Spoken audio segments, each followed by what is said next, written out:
আজকের এই তথ্যভিত্তিক আলোচনায় শুরুতেই একটা কথা ভাবা যাক। আমরা আসলে কে? আমাদের পরিচয় জিনিসটা ঠিক কত ঠুনকো হতে পারে? আজ শুধু কিছু তথ্য বা পরিসংখ্যান নিয়ে কথা হবে না, বরং এমন একটা গভীর চিন্তাজনক পরিস্থিতির ভেতরে আমরা ঢুকতে চলেছি যেটা প্রকৃতই ভয়াবহ।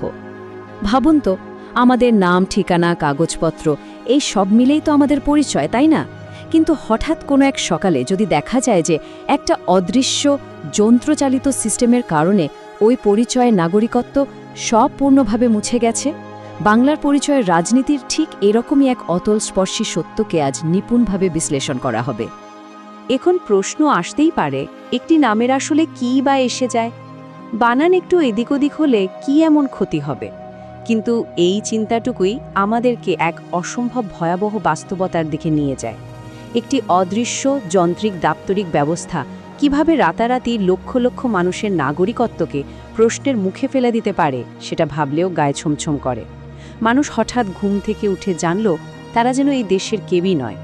একটু গভীরে গেলে কিন্তু বেশ বোঝা যায় একটি মানুষের পরিচয় আসলে কত সহজেই অন্যের হাতের পুতুল হয়ে উঠতে পারে। প্রথম অধ্যায়, এআইয়ের মুছে ফেলা ও ভুল প্রযুক্তির প্রভাব। এপ্রিল 2024-এর নির্বাচনের ঠিক কিছু মাস আগে ইলেকশন কমিশন অফ ইন্ডিয়া বা ইসিআই অক্টোবর 2025-এ একটা নতুন পদ্ধতির ঘোষণা করে। পদ্ধতিটির নাম দেওয়া হয়েছিল স্পেশাল ইন্টেন্সিভ রিভিশন বা সংক্ষেপে এসআইআর। এখন এই এসআইআর আসলে কি?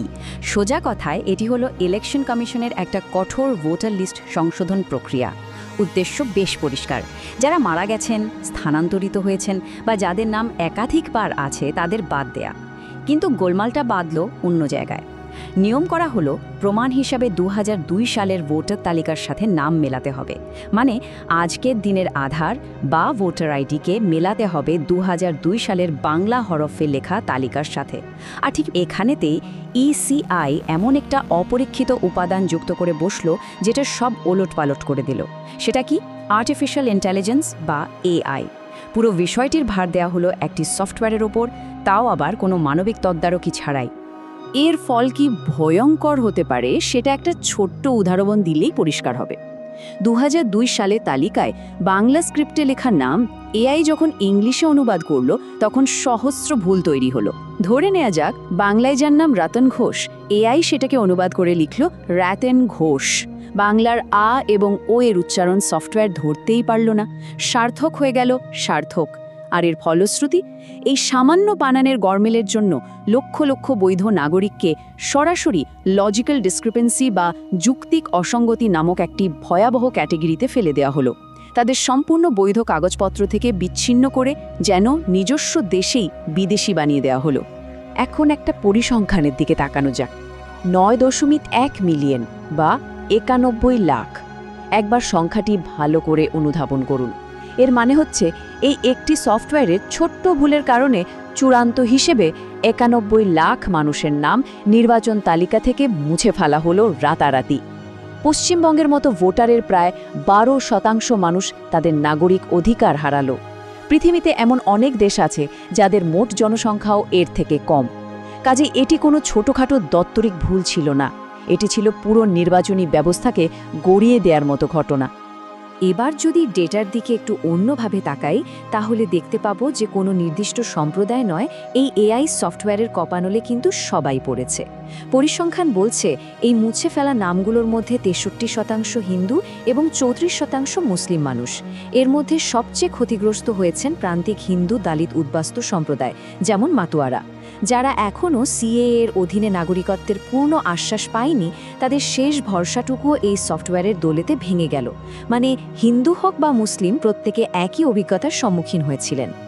এই ঘটনা কিভাবে একটা লম্বা প্রত্যাশার মৃত্যু ঘটালো সেটা বুঝতে গেলে একটু পিছনে ফিরে যেতে হবে। 1952 সালে যখন ইন্টারনেট বা এআই কিছুই ছিল না, তখন ইলেকশন কমিশন দরজায় দরজায় গিয়ে মানবিক অনুভূতির সাথে মানুষের নাম ভোটার লিস্টে যুক্ত করেছিল। একটা বার্তা দেয়া হয়েছিল যে প্রত্যেক ভারতীয়র ভোটের দাম আছে। কিন্তু ঠিক তার বিপরীতে আজ 2024-এর প্রেক্ষাপটে আমরা কি দেখছি? একটি ত্রুটিপূর্ণ প্রযুক্তি লক্ষ লক্ষ মানুষকে বিরক্তিকর অবস্থায় ফেলে দিয়েছে। এবং সবচেয়ে কষ্টের বিষয় হলো নির্বাচন খুব কাছাকাছি চলে আসার যুক্তি দেখিয়ে সুপ্রিম কোর্ট প্রায় ২৭ লাখ মানুষকে জরুরি ভিত্তিতে অন্তর্বর্তীকালীন ত্রাণ বা ইন্টারিম রিলিফ দিতে অস্বীকৃতি জানায়। দ্বিতীয় অধ্যায় অভিবাসনের ভূগোল। এই দাপ্তরিক বিভ্রান্তির পেছনে আসলে মূল কারণ কি ছিল? কেন ইসিআইকে এই কঠিন এসআইআর ব্যবস্থা নিতে হলো? এটি বোঝার জন্য পশ্চিমবঙ্গের ভূগোলের দিকে দৃষ্টিপাত করতে হবে। ভারত এবং বাংলাদেশের মধ্যে প্রায় ৪,০০০ কিলোমিটারেরও বেশি সীমান্ত আছে। মুর্শিদাবাদ বা লালগোলার মতো অঞ্চলে সীমান্ত চিহ্নিতকরণ আসলেই প্রায় অসম্ভব একটা ব্যাপার, কারণ এখানের ভূগোল তাই। কোথাও নদী তার গতিপথ বদলে নিচ্ছে, কোথাও ঘন ঘাসের মাঠ। আবার দেশভাগ হলেও এখানের মানুষের ভাষা, সংস্কৃতি ও খাদ্যাভ্যাস সম্পূর্ণ একই রয়ে গেছে। প্রকৃতি নিজেই যেন একটা অনবেদ্য আন্তর্জাতিক সীমানা তৈরি করাকে অসম্ভব করে তুলেছে। এটি থেকে এবার একটা গুরুত্বপূর্ণ বিষয়ে আসা যাক, যাকে আমরা বলতে পারি পরিচয় গঠনের ধাপ। একজন মানুষ সীমান্ত পার হয়ে কিভাবে ভারতীয় পরিচয় তৈরি করে নেয়? প্রথমেই নদী বা মাঠ পেরিয়ে এপারে আসা, তারপর স্থানীয় যোগাযোগ কাজে লাগিয়ে একটা রেশন কার্ড সংগ্রহ করা, তার থেকে একটা আধার কার্ড, ব্যাংক অ্যাকাউন্ট এবং তারপর একদম চূড়ান্ত ধাপে ভোটার আইডি। যারা প্রাণে বাঁচতে এসেছে বা যারা বেআইনি অনুপ্রবেশকারী, উভয় ক্ষেত্রেই কিন্তু এই প্রক্রিয়াটি প্রায় একই রকম। এবং ঠিক এই কারণে এই বিষয়গুলো অনুসন্ধান করার জন্য প্রতিপক্ষ সিআইএর মতো ব্যবস্থা নিয়ে আসে, যাতে আসল পরিচয় যাচাই করা যায়। তৃতীয় অধ্যায় ধর্মের রাজনীতি এবং ভোটের জন্য তার ব্যবহার। যখন একদিকে জনসংখ্যাতাত্ত্বিক উদ্বেগ এবং অন্যদিকে ৯১ লক্ষ মানুষ তাদের অধিকার হারাচ্ছে, ঠিক সেই অসহায় পরিস্থিতি কিভাবে রাজনৈতিক সুযোগ সন্ধানীদের কাছে অস্ত্র হয়ে ওঠে, তাই এখন দেখা যাক। বেলদাঙ্গাতে ঠিক এমনই একটি খুবই বিতর্কিত প্রকল্পের সামনে আমরা এসে দাঁড়াই। একটি নতুন বাবরি মসজিদ। এর খরচ শুনে যে কেউ অবাক হতে বাধ্য, প্রায় ৬০০ কোটি টাকা, এবং বলা হচ্ছে সবই নাকি আসছে চাঁদা থেকে। এই বিশাল প্রকল্পটির পিছনে রয়েছেন টিএমসি থেকে বহিষ্কৃত নেতা হুমায়ুন কবির। মুর্শিদাবাদের মতো জায়গায়, যেখানে মানুষের সাধারণ জীবনযাপনের অনেক সুবিধাই নেই, সেখানে এমন একটা বিশাল প্রকল্প তৈরি করা নিশ্চিতভাবে কোনো সাধারণ ঘটনা নয়। একদিকে যখন লক্ষ লক্ষ ভোটের ভয়ে কাঁপছে, তখন ধর্মীয় অনুভূতিকে কাজে লাগিয়ে শুরু হলো এই মসজিদ বানানোর প্রকল্প, যাতে ধর্মের ভিত্তিতে ভোটকে এক করা যায়। কিন্তু গল্পটা এখানে শেষ নয়। যিনি নিজেকে ধর্মীয় ত্রাণকর্তা হিসেবে সামনে আনছেন, তিনি আবার একটা ভাইরাল স্টিং অপারেশনে ধরা পড়েন। সেখানে স্পষ্ট দেখা যায় যিনি অনুগামীদের ভোট প্রায় ১,০০০ কোটি টাকা এবং উপমুখ্যমন্ত্রীর চেয়ারের বিনিময়ে বিকিকিনি করার চুক্তি করছেন। একদিকে সামনে মানব কল্যাণ আর ধর্মের মুখোশ, আর অন্যদিকে ভেতরে ভেতরে চলছে এই ধরনের লেনদেন। চতুর্থ অধ্যায় মানবিক মূল্য বা হিংসার মর্মান্তিক পরিণতি। পরিচয়ের এই রাজনীতি যখন রাস্তায় নেমে আসে, তখন তার শেষ পরিণতি কতটা ভয়ঙ্কর হতে পারে, চলুন সেটা দেখা যাক। ১৯৭১ সালের যুদ্ধ পরবর্তী সময় থেকে মুর্শিদাবাদের জনসংখ্যার সমীকরণ বদলাতে শুরু করে। এরপর ২০১৯-২০ সালে সিএএ ও এনআরসি নিয়ে খুব বড় ধরনের সংঘর্ষ এবং ভাঙচুর ঘটে। তারপর আবার এপ্রিল ২০২৫-এ পার্লামেন্টে ওয়াকস অ্যামেন্ডমেন্ট বিল আসার পর পরিস্থিতি নতুন করে উত্তপ্তি হয়ে ওঠে। কিন্তু সবচেয়ে ভয়াবহ ছিল এপ্রিলের ১২ তারিখ, জাসরাবাদের মর্মান্তিক খুন। এই অবিরাম সংঘর্ষ এবং উত্তেজনা এখানকার মানুষের সাধারণ জীবনকে সংকটময় করে তুলেছে।